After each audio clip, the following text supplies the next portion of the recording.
Hola a todos y bienvenidos a un nuevo proyecto EDH. Mi nombre es Francisco y les doy la bienvenida a un nuevo grupo de videos dentro de la línea de proyecto tutorías, particularmente el día de hoy comenzando con un grupo de videos sobre los arquetipos en Commander, y el día de hoy vamos a hablar específicamente del arquetipo Control en Commander. Entonces, los arquetipos son un sistema de clasificación de barajas y estrategias en Magic the Gathering que obviamente vienen desde la visión tradicional del juego en su uno contra uno. Cuando se crea el formato Commander, inmediatamente sucede un traspaso de cierta manera de estos arquetipos a nuestro formato favorito, pero al ser multijugador en Commander, algunos de estos arquetipos cambian, se dificultan o varían de manera interesante. Entonces este grupo de videos va a revisar esos cambios. Queremos revisar las principales características y dinámicas que contienen los arquetipos más presentes dentro de EDH, y comenzaremos obviamente por los tres pilares fundamentales que son control, combo y agro. A medida que el canal vaya avanzando, vamos a ir creando otros videos para ir revisando cómo otras estrategias más específicas, variables del control, combo y agro, se van desarrollando. Entonces el día de hoy específicamente nos vamos a dedicar a ver qué significa jugar control en Commander o en EDH. Para entender esto, obviamente tenemos que comenzar con una explicación general de lo que significa el arquetipo de control. Para efectos del video, vamos a entender control como una estrategia que tiene como objetivo usar tus recursos para interactuar con la mesa en una manera que los recursos de los oponentes paulatinamente vayan desapareciendo y se vuelvan irrelevantes, entregándonos inevitablemente, entre comillas, el control de la partida. Este objetivo para el arquetipo control se logra a través de dos pilares, dos cosas que toda baraja control tiende a hacer muy bien o a considerar con mucha fuerza.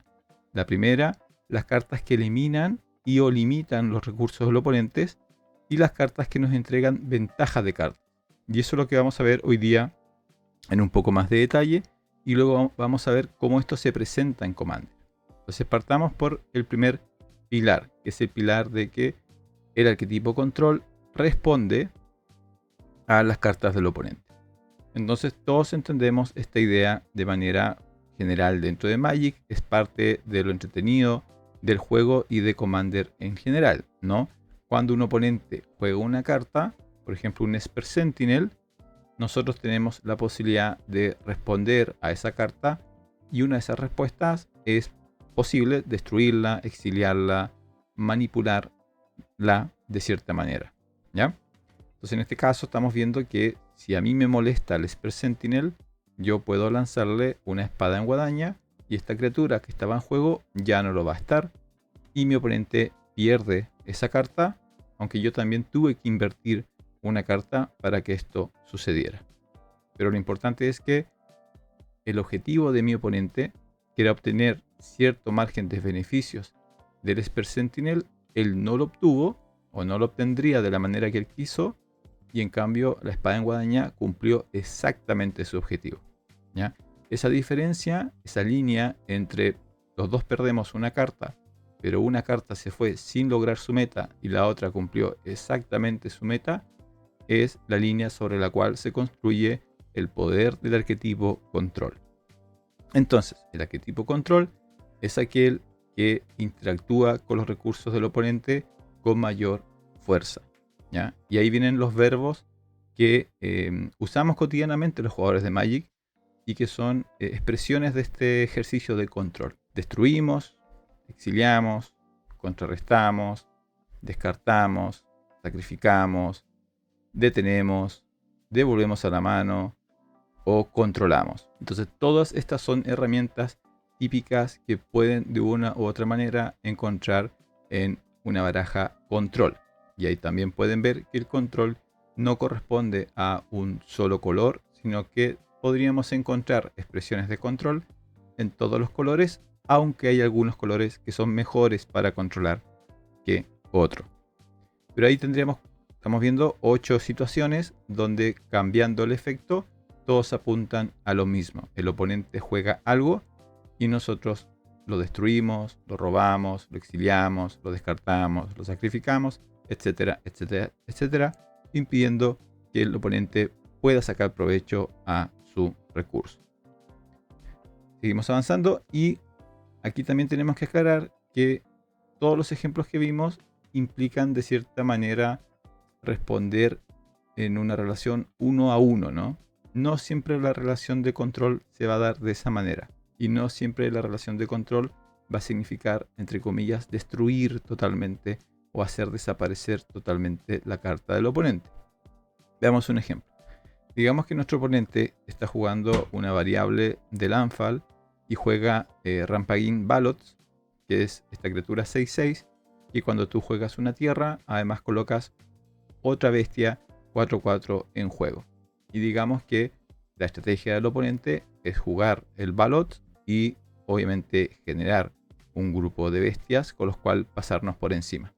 Entonces, en este caso, claro, una opción sería destruir preventivamente al Ballot o devolverlo a la mano o haberlo descartado, pero también el control te presenta otras opciones. Por ejemplo, cartas como Ghostly Prison o Prisión Fantasmal, que es un encantamiento blanco, 2 incoloros, 1 blanco, que dice que las criaturas no te pueden atacar a ti a menos que su controlador pague 2 manas genéricos por cada criatura que ellos controlan con la cual quieran atacarte. Entonces, en este caso, no estamos destruyendo la amenaza, pero sí estamos jugando una carta que modifica la efectividad de ella. Entonces, el resultado es similar. El oponente tenía un plan, el plan no lo va a poder ejecutar. Para poder atacarnos va a tener que usar recursos que no tenía contemplado, modificando la forma en que su baraja funciona, modificando la efectividad de sus cartas. Nosotros estamos interviniendo, por lo tanto, la calidad de sus decisiones, el poder de sus cartas, el impacto a través de los turnos de sus decisiones y sus cartas. Y nosotros, mientras tanto, estamos manteniendo el valor de nuestras cartas, ganando tiempo para encontrar más formas de interactuar hasta el punto en el cual nosotros podamos definitivamente posicionarnos en la mesa como la fuerza más poderosa o la amenaza principal. Y este tipo de cartas como Prisión Fantasmal existen un montón dentro de Magic the Gathering. Veamos ahora un grupo pequeño de cartas que son identificables en gran parte con control, porque si bien no destruyen la amenaza, sí intervienen en la mesa de una manera significativa. Estamos viendo ahí Crawl Space, un artefacto que cuesta 3 genéricos y que dice que no más de 2 criaturas pueden atacarte cada turno. Entonces, si estamos jugando contra una baraja que su plan era tener muchas criaturas, una baraja agro por ejemplo, que tenía pensado atacarnos con 3, 4, 5, 6 criaturas poderosas, ya no lo va a poder hacer. No necesitamos, en ese caso, destruir cada turno todas las criaturas, sino una sola carta de nosotros puede modificar toda la estrategia y toda la efectividad de nuestro oponente. Tenemos opciones, por ejemplo, como Mixstone, que es un artefacto por 1 genérico, que dice que las criaturas con poder 3 o más no se enderezan durante la fase de enderezar de su controlador. Entonces nuestro oponente quizá iba a estar muy contento jugando sus gigantes criaturas y ahora esas criaturas no se van a enderezar.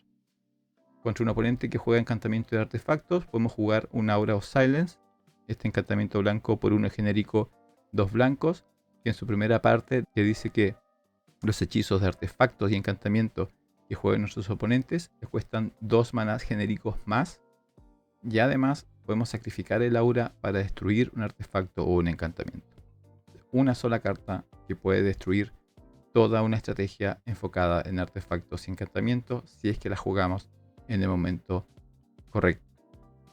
Algo como Thorn of Amethyst, muy parecido al Aura of Silencio, pero en este caso es un artefacto por 2 genérico que dice que todos los hechizos de no criatura cuestan un mana genérico más.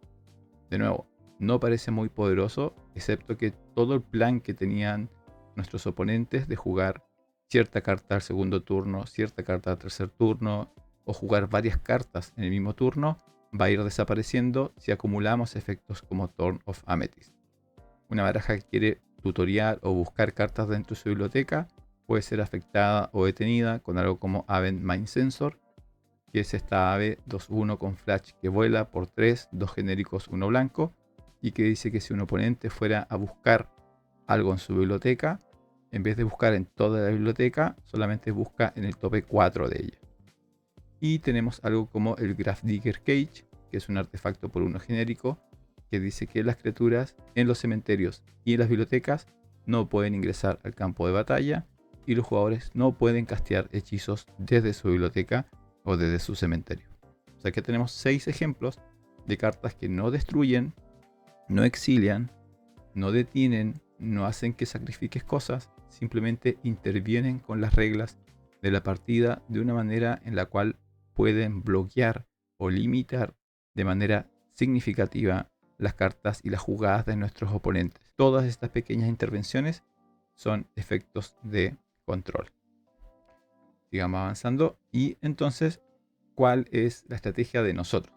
Entonces, la estrategia de nosotros, por ejemplo, estamos jugando contra este oponente que juega Landfall, es a partir del plan ideal, ¿cierto? De una situación de igualdad de recursos en las cuales él y yo nos ubicamos, paulatinamente, a medida que nosotros vayamos jugando una y otra intervención durante una partida, lo que vamos generando es que la capacidad de jugar cartas o el poder de las cartas o la toma de decisiones de nuestro oponente se va limitando más y más y más, al punto en el cual a nosotros se nos va a permitir poder hacer una jugada más allá de reaccionar al oponente, y en ese momento nosotros vamos a jugar nuestra propia amenaza, la cual, si todo ha salido bien, él no va a poder responder, porque quizás no tiene una respuesta disponible o porque no tiene los recursos para ejecutar su respuesta. Entonces, ese es el plan, entre comillas, perfecto de nuestro arquetipo control. Las amenazas que juegan los arquetipos control tampoco son al azar. Ahí les estoy mostrando, por ejemplo, a Zetalpa Primal Dan, que es este dinosaurio Elder 4/8 por 8, 6 genéricos, 2 blancos, y que es esta criatura que tiene volar, dañar 2 veces, vigilancia, arrollar y, lo más importante para nosotros, indestructible. ¿Por qué? Normalmente cuando una baraja control decide presentar dentro de ella alguna amenaza, principalmente va a ser en forma de algún par de criaturas. Esas criaturas tienen que cumplir con una característica que temáticamente hace mucho sentido al arquetipo, y es que criaturas como Zetalpa o criaturas como The Locust God, que es este dios Iset por 6, 4 genéricos, 1 azul, 1 rojo, 4/4 vuela, que siempre que nosotros robemos una carta generamos una ficha 1/1 azul roja insecto con prisa y que vuela, que nos permite robar y descartar una carta por 4 maná, pero que, más importante, dice que cuando muera nosotros lo regresamos a nuestra mano al comienzo de la siguiente fase final. Este tipo de criaturas, que son difíciles de manejar por parte de los oponentes, hacen que cierto grupo de cartas del oponente, por ejemplo cartas como Removal, como Terror, como Beast Within, como Anger of the God, como Rapid Utilization o como Damnation, se vuelvan inútiles. O sea, incluso nuestras criaturas cumplen con el objetivo de hacer que las cartas que nuestros oponentes pusieron en su baraja sean un poquito peor. O sea, si yo juego un Zetalpa, puedo hacer que mucho del removal que mi oponente tenía guardado en su mano, esperando encontrar una criatura para ser lanzado, ahora él sabe que es inútil, son cartas muertas. Entonces, con el tipo de amenaza que yo uso, también puedo afectar la calidad de las decisiones que mi oponente puede tomar. Y eso con el primer pilar. Y el segundo pilar es mucho más simple de comprender, no vamos a entrar en detalle, y es que necesito tener cosas que me hagan robar cartas de manera consistente, ya sea inmediatamente en los primeros turnos como Brainstorm, ya sea paulatinamente a través de la partida como Esper Sentinel o Rhystic Study o Phyrexian Arena, en grandes cantidades o altas cantidades, a velocidad instantánea o a través de encantamiento. Necesito encontrar una forma de robar de manera consistente, porque en una relación 1-1, o sea, que si cada vez que mi oponente juega una amenaza, yo respondo con una carta, siempre va a haber un margen en el cual él va a jugar muchas amenazas o amenazas inesperadas y yo no puedo dejar margen a que mi plan falle. Entonces, una forma de evitar eso es asegurándome de que siempre voy a estar robando más cartas que mi oponente, por lo tanto, debería tener más respuestas que él amenazas. Entonces, robar es muy importante para cualquier baraja control. Y mientras más consistente, mejor. Ahora, ¿qué pasa con todo esto? Que solamente es lo general de control en una estrategia 1 contra 1. ¿Qué pasa cuando lo aplicamos a una mesa Commander, cuya característica principal es que no estoy jugando solamente contra un jugador, sino que tengo 3 oponentes? Y eso ha sido una de las temáticas que más hemos estado instalando dentro del canal, ¿no? Cómo tomar decisiones cuando juego contra más de un jugador. Lo que hemos visto hasta ahora hay que adaptarlo un poco. ¿Por qué?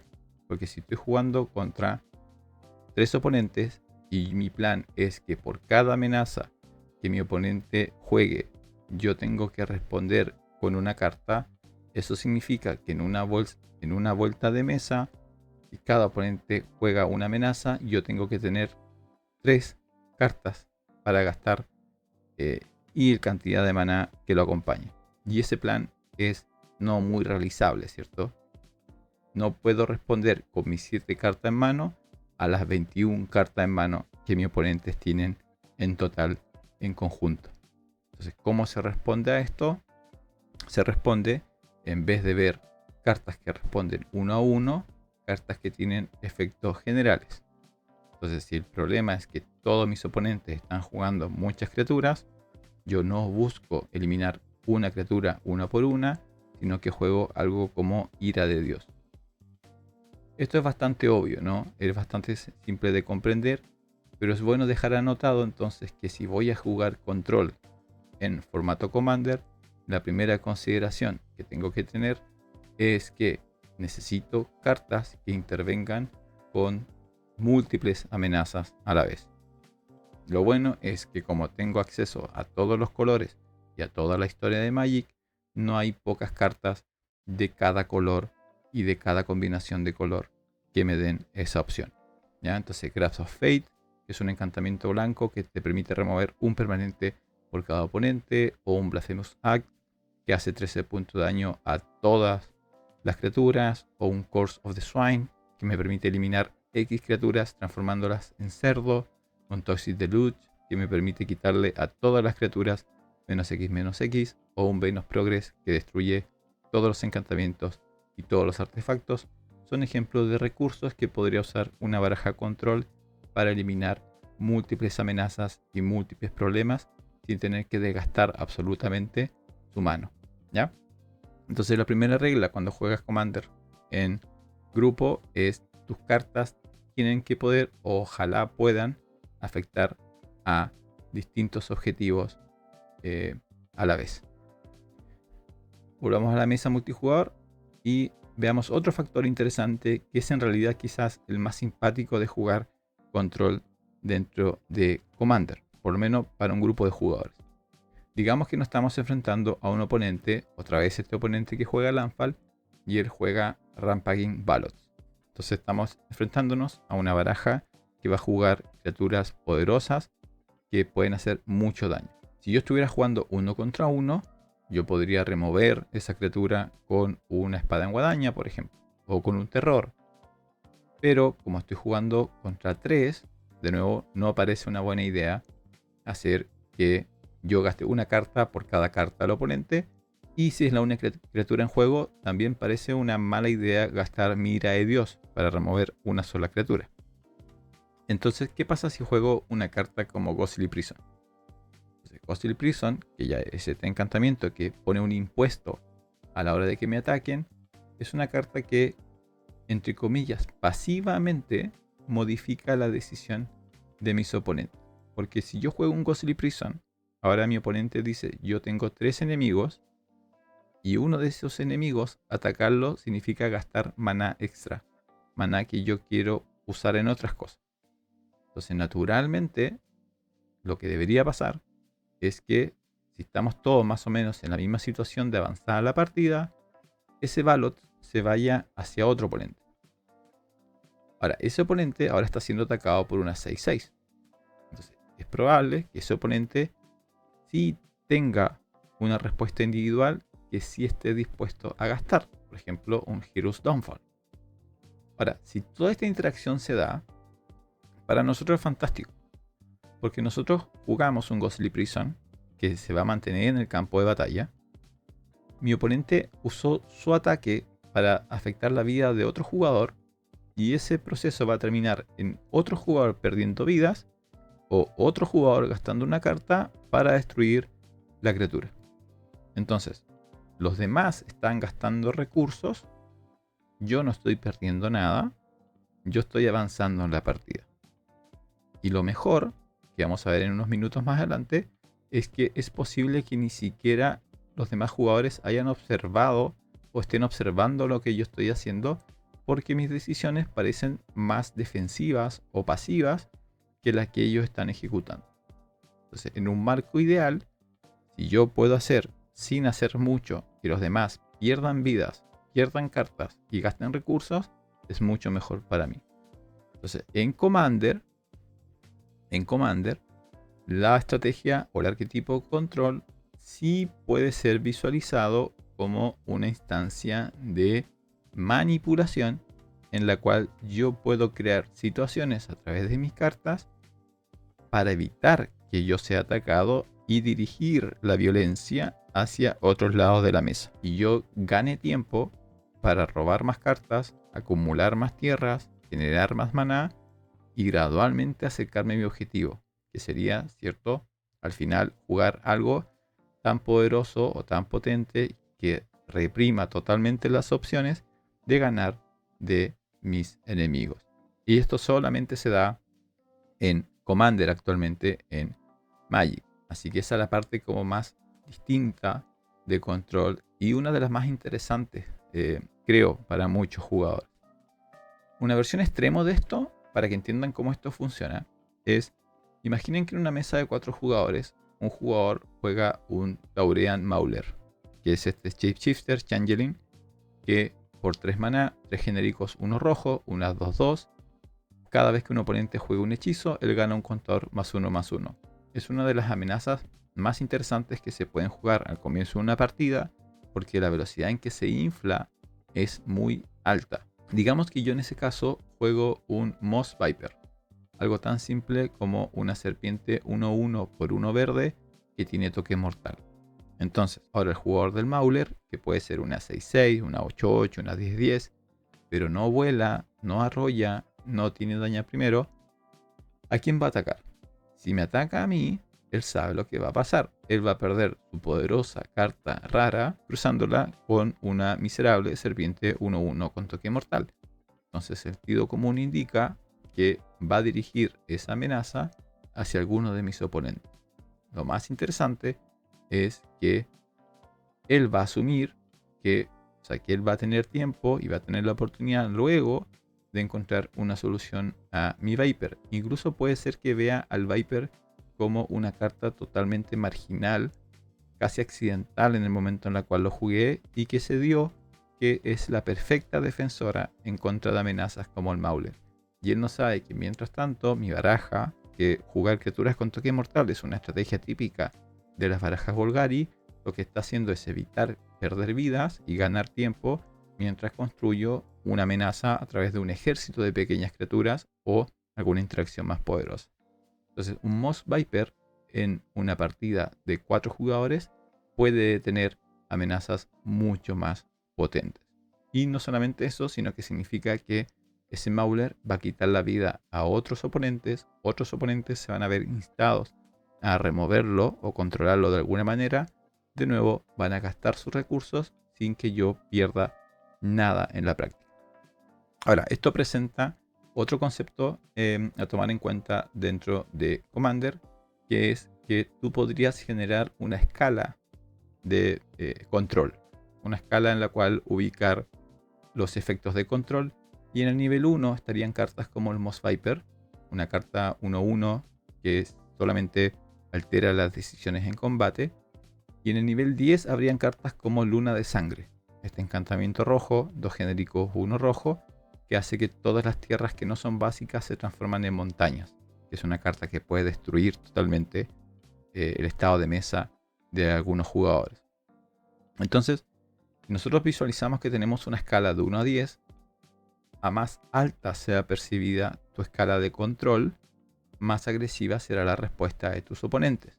Entonces, lo interesante en Commander es que una opción para jugar el arquetipo de control es jugar control sin que tus oponentes se den cuenta necesariamente que estás apuntando al control.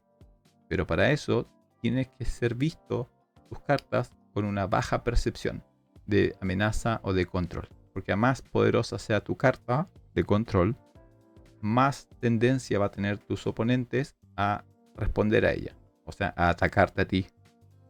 Y a más agresiva la respuesta de tus oponentes, más poderosa y consistente va a tener que ser tus propias respuestas. Entonces se va a formar como un ciclo en el cual a más nuestros oponentes nos quieran afectar negativamente, más poder vamos a tener que ir aplicando. O sea, la escala de control va a ser más y más poderosa y va a requerir cartas más fuertes, económicamente más costosas o formas de jugarlas más rápido. Entonces en esa línea podríamos plantear que hay dos extremos dentro de esta escala de control que podrían ser vistos como una estrategia. Y la primera es algo así como un control suave, donde se ubicarían cartas como el Moss Viper, en estrategias Golgari, por ejemplo, donde se encontrarían cartas como Mangara, de Diplomat, que es esta criatura 2/4 por 3 genérico 1 blanco, que es un humano que tiene vínculo vital y que dice que siempre que un oponente ataque con criaturas, y 2 o más de esas criaturas están atacando a ti o a un Planewalker que tú controlas, robas una carta. Y siempre que un oponente castee su segundo hechizo cada turno, robas una carta. Entonces, ¿a qué nos referimos con control suave? Nos referimos a que si tú juegas un Mangara, difícilmente un oponente va a sentir su estabilidad en la mesa como amenazada. Pero sin que se den cuenta, o quizás sin que le den importancia, lo que Mangala representa es una carta que te va a permitir ganar vida, que te va a permitir bloquear, que te va a permitir robar cartas, ganar recursos, pero que al mismo tiempo no parece ser un buen objetivo para un removal, por ejemplo. Nadie va a gastar, o muy difícil que alguien gaste, un valioso removal en deshacerse de un Mangara. Entonces, al jugar este Mangara estás aplicando como un control suave, jugando una carta que está impactando, pero pareciera que no de manera significativa. Entonces el oponente no te va a considerar a ti como una amenaza y seguramente va a dirigir sus esfuerzos hacia otra parte de la mesa, y mientras tanto tú vas a ganar un poquito de vida, vas a robar un poco de cartas. El control suave incluso se puede aplicar a cartas que definitivamente afectan los recursos de los oponentes, como contrahechizos, como Arcane Denial. La razón por la cual el Arcane Denial es tan efectivo en Commander, uno es por su coste, porque solamente cuesta un mana específico, uno azul y uno genérico. Es un contrahechizo duro, o sea, contrarresta todo lo que sea. Y su único punto hacia atrás es que entrega una recompensa. Pero eso en este tipo de estrategias control es de hecho deseado, porque entonces lo que tú generas dentro de la situación es que si tú contrarrestas una carta muy poderosa de un oponente con un Arcane Denial, lo que le estás diciendo es casi un disculpa, así como disculpa por contrarrestarse ese hechizo, pero era muy poderoso. A cambio, acá tienes un regalo. Puedes robar 2 cartas. Entonces, si bien estás removiendo una amenaza para toda la mesa, hay 2 jugadores entonces que te pueden ver con muy buenos ojos, y el tercer jugador al cual le contrarrestaste esa amenaza tampoco va a estar tan molesto, porque igual estás dando algún premio, o sea, lo estás dejando seguir jugando. Entonces, hiciste una intervención, pero no vas a pagar el 100% del castigo que quizás otro tipo de contrahechizo genera. Entonces, incluso puedes usar removal jugando control suave. Lo importante es la sensación que estás generando en la mesa. Y ahí vienen cartas también como propaganda, que son identificadas como cartas quizás un poco aburridas, quizás un poco muy defensivas, pero pocos jugadores lo van a considerar a primera vista una carta amenazante. Por lo menos no en una partida de 4 jugadores. En uno contra uno, sí, porque puede cambiar totalmente la forma en que la partida se desarrolla. Pero en Commander, si alguien juega una propaganda, tu primera reacción siempre será, bueno, tengo otros 2 jugadores a quien atacar. Entonces el control suave es un poquito más manipulador en Commander, un poquito más diplomático, un poquito más invitar a conversar con el resto de la mesa, proponer algún tipo de acuerdos, un poco presentarte como el jugador más tranquilo, ya, así como no miren para acá, miren el resto de la mesa, aquí no está pasando nada, y mientras tanto, a medida que avancen los turnos, vas robando cartas consistentemente, vas jugando tierra consistentemente, hasta el punto en el cual vas a poder hacer lo que realmente quieres hacer. En el otro extremo de este control suave se encontraría este control más duro, que directamente es desde el primer turno voy a hacer todo lo posible para que el resto de la mesa sufra de manera miserable porque han decidido sentarse en una mesa a enfrentarse a mi poder. Y aquí cartas de control duro podemos nombrar como la luna de sangre, el encantamiento rojo que transforma todas las tierras no básicas en montañas, artefactos como Winter Orb, que es un artefacto por 2 genérico que dice que mientras el Winter Orb se encuentre enderezado, los jugadores no pueden enderezar más de una tierra en cada fase de enderezar de su turno. Es una situación horrible, particularmente si se juega en los primeros turnos y particularmente si viene acompañado de otro tipo de efectos. Y después están criaturas como el Collector of verde, por 1 genérico 1 verde, 2/2, que dice que las habilidades activadas de los artefactos no pueden ser activadas. Esto significa que esto es una criatura que bloquea cartas como el Sol Ring o como los Signet, incluso la generación de maná. Entonces, control duro es cuando tú, sin diplomacia, sin conversación, simplemente inicias una carrera en la cual le planteas a los oponentes que vas a hacer todo lo posible para no dejarlo jugar, para que sus cartas no puedan ser casteadas, para que sus tierras no puedan ser enderezadas y que es responsabilidad de ellos intentar detenerte. Ese es como el control duro. Obviamente, al jugar este tipo de cartas, desde el primer turno, los oponentes te van a ver a ti como el enemigo. Entonces tienes que estar preparado. Entonces el control duro también presenta mucho removal del máximo nivel. Cartas como Farewell, ¿no? Este conjuro blanco, 4 genérico, 2 mana blanco, que te permite exiliar todos los artefactos, todas las criaturas, todos los encantamientos y todos los cementerios. Uno o cualquier cantidad de lo que acabamos de mencionar. Y esto significa que incluso en un estado en el cual los oponentes intenten hacerte desaparecer lo más rápido o intenten gradualmente eliminar tus cartas de control, tú vas a poder responder con barrer con toda la mesa, haciendo inefectivo muchos de los esfuerzos de tus contrincantes.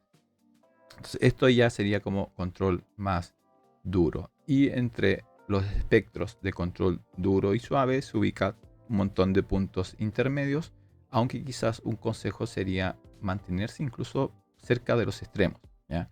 No es una muy buena estrategia mantenerse a medias aguas cuando estamos jugando control. En general, en términos de los 3 pilares, control y agro requieren algún nivel de compromiso claro respecto a lo que vas a hacer, ¿ya? Ahora, todo esto significa que cuando tú juegas cartas que afectan al oponente, hay una percepción de qué es lo que esa carta genera en él. Entonces, hay cartas que cuando juegas inmediatamente son consideradas como amenazas y van a poner una alerta sobre ti. Y hay otras cartas que tú puedes lograr convencer a los oponentes que simplemente la estás jugando porque venía en la baraja, porque encontraste una copia, porque te gusta el arte, como sería el caso de, por ejemplo, jugar una prisión fantasmal o una propaganda. Pero sí tienes que estar muy atento y muy consciente de lo que las cartas generan o no generan. Un ejemplo maravilloso de del efecto que puede tener una muy poderosa carta control cuando su fama supera incluso el alto poder que tiene es el Dranith Magistrate, que es una carta que incluso se ubica en ciertas listas de candidatas a ser baneadas. ¿Qué es esta criatura? Todo jugador de Commander la conoce. Un mana genérico 1 blanco, una humano wizard 1/3. Dice: tus oponentes no pueden castear hechizos desde otras partes que no sean su mano. O sea, no pueden jugar hechizos del cementerio, o de la biblioteca, o del exilio, y eso incluye la zona de Commander. Por lo tanto, si tú juegas el magistrado en el segundo turno, básicamente lo que estás haciendo en la mayoría de las partidas es impedir que tus oponentes jueguen su comandante. Y si ustedes revisan las discusiones sobre si el magistrado debe o no debe ser baneado, ahí ustedes pueden encontrar lo interesante que es la percepción y cómo desarrollar esta lógica de control y qué esperar a través de una partida. El magistrado no tiene sistema de autodefensa, por lo tanto puede ser removido por una inmensa cantidad de removal. Específico, masivo, puede ser devuelto a la mano, puede ser destruido por daño. Aún así, el hecho de que tú juegues uno, el hecho de que el mensaje que estés lanzando es: no quiero que ustedes jueguen su comandante, es suficiente para que en una partida normal seas, hasta el término de la partida, posiblemente hasta tu muerte en esa partida, indicado como el más peligroso, el más problemático y la amenaza frente a tus 3 contrincantes. ¿Ya? Todo porque jugaste un magistrado. El impacto del magistrado es totalmente subjetivo, pero el mensaje que envía es lo suficiente para ser categorizada como una carta problemática, que se postula para ser una carta baneada normalmente cada cierto tiempo, pero es muy buena representación de lo que el control puede ser en Commander. Así que queríamos comentar un poquito sobre eso. Entonces, cerrando el video, Control NDH se presenta en un interesante espectro de opciones, siempre manteniendo el objetivo común, desde una línea más soft o suave, que se sostendrá en estratégicamente manipular el estado de mesa y tu percepción como amenaza, para ganar tiempo a posicionarte en un punto de ventaja definitiva, muchas veces de manera sorpresiva. ¿Ya? El jugador que no había hecho nada importante de repente baja una criatura, un Eldrazi gigante 12/12, por ejemplo. Y luego está la otra expresión, que es un hard control, un control duro que apostará directamente a tomar control desde el comienzo, de manera evidente y agresiva, intentando rápidamente poner a sus oponentes en una celda de la cual no podrán salir. Sea cual sea el extremo que te guste, hay mucho que discutir, conversar, trabajar, innovar, testear y entretenerse jugando arquetipo control. Lo otro bueno es que en EDH es posible jugar control en todos los colores y todas las combinaciones. Por lo tanto, si bien parece irónico porque la mayoría de las cartas que vimos hoy día son cartas azules o blancas, porque hay colores que son mejores para controlar que otros, es posible jugar control de muchas distintas maneras. Sí, tienes que tener claro cómo vas a desarrollar esa estrategia.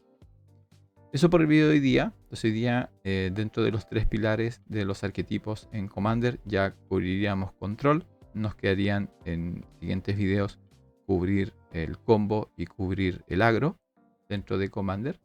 Y con eso daríamos cierre a este primer grupo de videos. Así que, como siempre, dejamos los comentarios abiertos a sus comentarios, sus preguntas, sus ideas para videos. Y esperamos poder trabajar en ellos.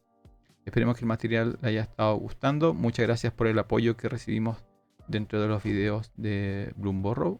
Y esperemos que este nuevo giro, ¿cierto? Este regreso un poco a las tutorías, mientras esperamos la llegada de la inevitable siguiente edición con nuevas barajas Commander y nuevas leyendas, nos vamos a mantener entretenidos hablando de control, combo y agro.